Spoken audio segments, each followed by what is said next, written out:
ডেকে লও রাসূলুল্লাহ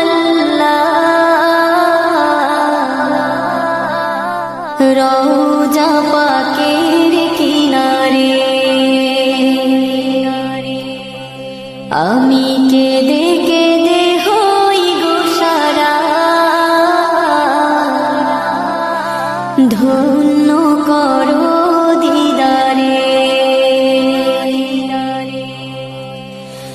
ডেকে লও রাসূলুল্লাহ রওজা পাকের কিনারে, আমি কেঁদে কেঁদে হই গো সারা,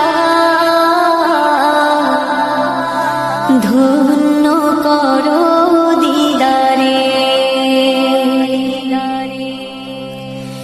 আমি সহিতে পারি না বিরহ জ্বালা,